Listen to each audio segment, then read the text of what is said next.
Welcome to the next episode of the Christian and Timbers AI Builders podcast. I'm JC, your co-host and president at Christian and Timbers, joined again by Max Lamontel, the most recent addition to Christian and Timbers, the head of the Aerospace and Defense practice and managing partner here. We're going to discuss the intersection of AI, cybersecurity, aerospace defense, and a variety of other topics and some interesting sound bites from the news over the past week or so.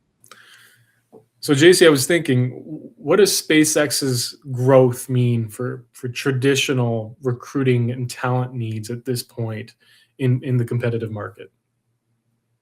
So SpaceX, I think when I think about SpaceX's growth, I'm actually thinking more about like the mind virus of Elon Musk and everybody being obsessed with it. If you think about, the tremendous value creation that's occurred in the stock market, I've got tons of friends in San Francisco that have basically made life-changing money and have a huge opportunity cost to now leave. But we've had this big event, stock prices trading like 20% or so down. I think the real question that everyone's thinking of now is, hey, there's actually some fantastic talent that's in SpaceX. They're not quite sure if it's going to hold its valuation. There's tons of supply of new stock coming onto the market that likely is going to be a massive supply shock and be suppressive of the price. So most companies are not thinking, how do we recruit out of SpaceX? Can we recruit out of SpaceX? Are there enough people that are motivated to even make money anymore? Or has everybody just made too much money and they're happy? So that's the main question I'm seeing from plenty of prospects, clients, and others in the ecosystem. I don't know if you're seeing any of that yourself. Yeah, no, I think it's a huge almost disruption in market right now. Everyone wants the talent and scales to what SpaceX has achieved, and they want that skill set in their own backyard, in their own enterprise. But I think we're in a position where exactly that. I think there's so much money that's been thrown around that people are now, the motivation, incentives are effectively drawn down, and we're dealing with a workforce that is incredibly highly skilled, but we don't have the motivation to make that move or even afford that move effectively at this point. So we kind of have to create this new talent pool that's just at the cusp. We're competing against SpaceX to get there. So for you, how do you see that moving? How do we rectify or remediate that? Is there any way that you think we can pull that talent into neighboring organizations or growing orgs? Yes, I think a lot of people that are there but don't have a clear path upwards. I mean, like the rules of good recruiting are basically the same as they've always been. And you know these rules better than I do. If someone's going to move, they need to move to a cooler company, cooler job, make more money. Ideally all three, but usually at least two. Now, in the A&D world, you're probably not going to get anyone cooler than SpaceX at present. However, you can pay more, you can have a cooler job, and have room for career growth, which are the components that will get people out of there. So you need to find somebody that joined, hasn't made life-changing money, but is making good money that you can then increase and have a good incentive to leave and have a more exciting career than they might otherwise. So those are the types of people that I think are loosest in the saddle. A lot of them are going to be engineers that joined in the past year or two, have the branding, don't have all the money that others might that have been there for a decade or whatever it may be, and are able to be picked up. Do you think that? Oh, sorry. Go ahead. Oh, go ahead, please. No, I was curious. Do you think we're going to see a massive influx of new startups from this post IPO? That's a really good question, actually. Yes, I've got a few friends that are like longtime startup founders, haven't had a ton of success as a founder, but have joined SpaceX, did make a good amount of money there, and are now like, hey, I've got a bit of wiggle room and I still have that founder itch and I still feel young and hungry. So I'm going to go out and start something new. So I think we will see a lot of SpaceX spinoffs in terms of founders going out their own way and trying their luck as an entrepreneur again. I think that's becoming exciting, and people are quite interested in physical AI right now, which is obviously on point with everything they have. But I want to pivot a bit away from SpaceX. I want to talk a little bit more about models and AI as it relates to A&D. Anthropic and Mythos was like crazy and still is crazy top of mind for everybody for all these like security vulnerabilities and whatnot. I'm curious how you're seeing governments, specifically the U.S. government, think about usage of models. There's like, of course, the OpenAI and Anthropic rivalry, where one kind of has an issue with the government, and then the other one tries to go in and sign a deal, and they're kind of going back and forth. We're also seeing this open weight model craze occur. I don't know if you've seen any of this over the past couple of days, but like all over Twitter, basically every organization on earth, from Nvidia to Denny's, has signed this like open weight model endorsement, except for Anthropic. And you've got a bunch of like beef with a bunch of companies that have some closed source code like Nvidia and CUDA, and they're getting a bunch of attacks from like a bunch of Anthropic people. How are you thinking about all of these components and how model usage in governments and government related entities are going to work moving forward? Yeah, I think we're playing with a regulatory and compliance measure right now, and I think the government's being met with a tough lens because they want to innovate and enhance its existing AI capabilities, but it has to keep national security at the forefront. And AI is advancing so quickly at such a rate that we have to ensure security is provided at every benchmark and every threshold. And I think that's the issue that we're seeing with Anthropic, for example. When we see Anthropic and Claude AI models, while Palantir provides kind of the secure software environment, which is effectively connecting that model to classified government data and military workflows.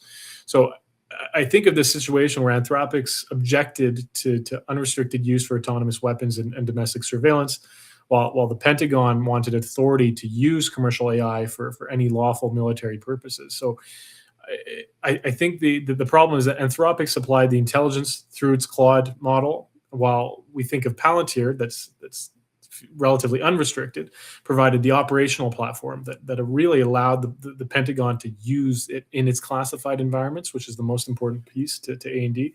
So I think the dispute was ultimately about who sets the boundaries, right? We're dealing with the technology company providing the model, or the government conducting lawful military operations. So the Pentagon's response was to effectively diversify across multiple AI providers, so it would never become dependent on one company's technology or policies, which I think is the right way to go, because I think any entity can get overly dependent very quickly, even a government.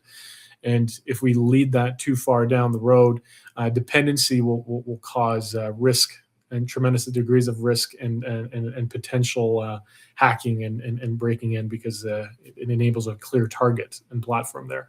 So I think we're early stage still. I think the diversification portfolio in market's great, but I think the government has a long ways to figure out how to create compliance and navigate that within its measures. Makes a lot of sense. And I don't know how well you've tracked everything going on in Anduril, which is a very different world than the model dependencies.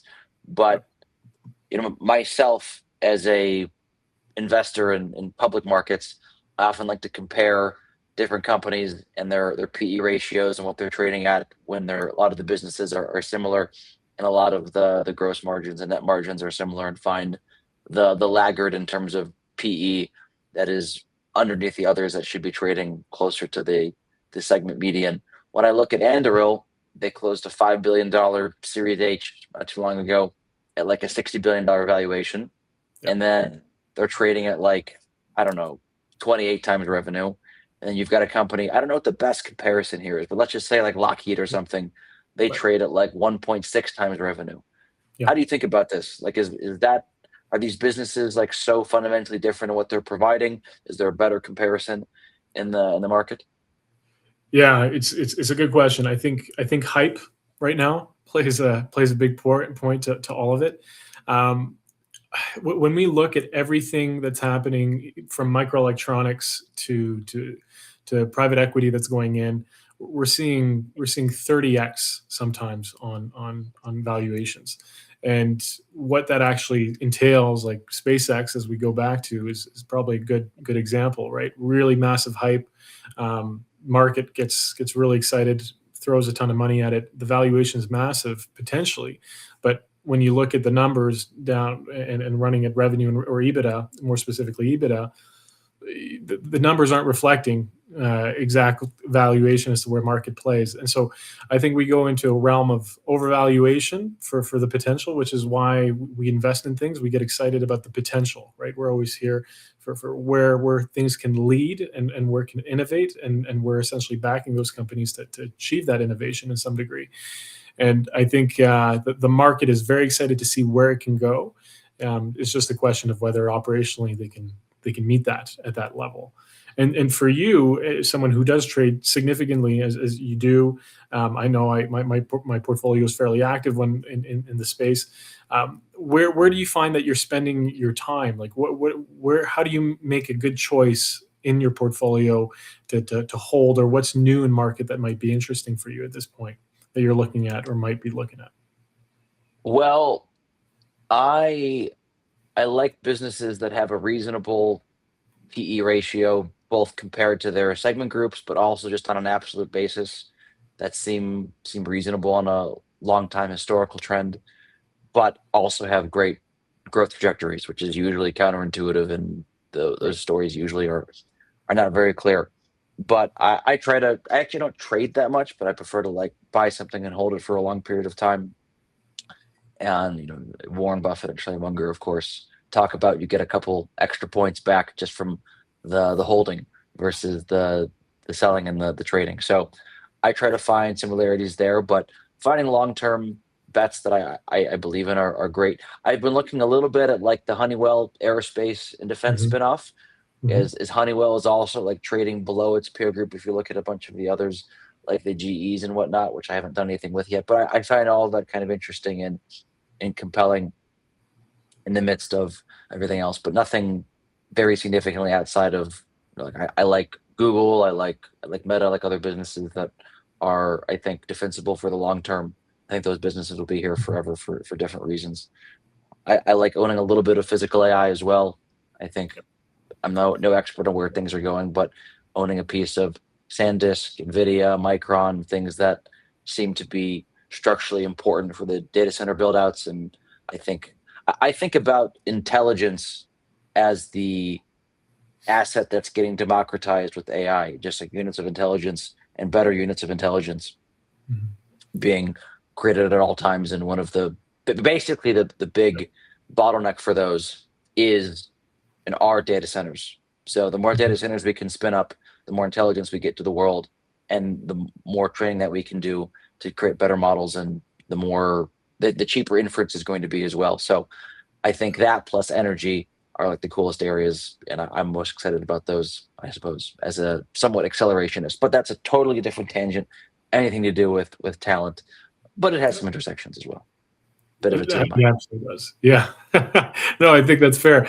I was talking to somebody earlier this week, and we are talking about data centers, and we were talking subsea data centers, which the cost model would be hard to sustain, but very fascinating as a concept. And then we're looking at space as data centers that are being active, whether on satellites or even on the moon. When we look at NASA, for example, NASA is in the works to try to get us on the moon almost monthly. There's mining operations that are happening that they plan to happen within the moon and Mars, depending on how those play out and how those launches happen. But I'm just fascinated the idea of having data centers out of planet or out of world that are going to be storing our little chat GPT conversation outside of here. Yeah, very fascinating. I like the sci-fi and the futurism there as well. Maybe going back a little bit to the talent side of things, what about cleared talent? We're doing a couple of very confidential searches right now. We can't speak a ton of context into or really about it all. But just broadly speaking, how are you seeing demand for cleared talent pick up? How does that in fact impact compensation? Things of that nature. We'll pause here. What does clear talent mean? I don't know what Someone that clear. has Yeah. like SEI clearance, TS clearance. Oh, yeah, top secret. Okay. Yeah, Yep. yeah. Never heard that on that front. Yeah, full comp. Yeah, absolutely. Um, okay. So we're Yeah, for sure. Regarding to top secret or classified clearance, there's always a massive need. Um, when we look at national security as a whole, uh, some people can, for people that actually hold a top secret clearance or anything that's classified or operating in classified manufacturing environments or classified sites, that talent is incredibly crucial to the growth of our defense industry as a whole in the U.S. And those folks are highly sought due to the realm of information that they've been bestowed. And I think for them to find new talent, new entrants in it takes a long time to get your clearance, and to get beyond just one level of clearance to two levels of clearance. You have to go through the hoops, and to sustain that clearance is another thing. And I think that comes at a cost, right? It comes at a cost to the employer, because they to sustain someone that's at that level, that it's not cheap, and that person has a lot of information that needs to keep clear and concise and off. Um, they need to keep clear and concise, and then ensure that they're making all the right decisions for the organization and themselves. So I think competition wise, it's much more narrow. There's a lot less of new entrants that come in. They have to be kind of groomed within aerospace and defense through one of the primes or tier twos, or have gotten it previously and then have to take that and transfer that. That's where we're seeing some of that talent. And it's exciting to see that we're starting to deal with some really refined, granular talent that plays in that space. And it's just going to keep growing and developing as the needs keep growing and developing. Very cool. Very cool. Maybe as a final component here, going back to the space station, it's not quite a data center in space, but Mhm. NASA supposedly wants the ISS replaced in like 2 years. Something called Leo, I Yeah, think it's called, instead of the ISS. And we're yeah. reviewing a bunch of proposals for that. Any thoughts there on feasibility, likely winners of that project, anything else? I can't hint to who's going to be winning any of the contracts for NASA. I have some ideas of some of the players that are in good standing that might. Um, it's when we look at SATCOM, for example, anything that's satellite services, anyone that's working on the rover. Uh, when we look at Artemis, for example, all the big players that made some major that were a vendor or a partner to the Artemis and manufacture some of the major equipment will probably get a good hand, a good chance to win that over. It'll come down to final decisions on the procurement side, I'm sure, with NASA and the contracts that they want to put in place. It's going to be competitive, but there's some very, very interesting players in the space right now that I think will have a good shot. They've done some great work in space already, and I think the market's just heating up. So it's a competitive landscape right now. Cool. Awesome. Well, we're just about at time. Thank you, everybody, for tuning in to this episode of the AI Builders podcast by Christian and Timbers. Once again, I'm your host, JC, joined today by Max, our expert on A&D and managing partner here of A&D at Christian and Timbers. Thank you for your time and have a great day.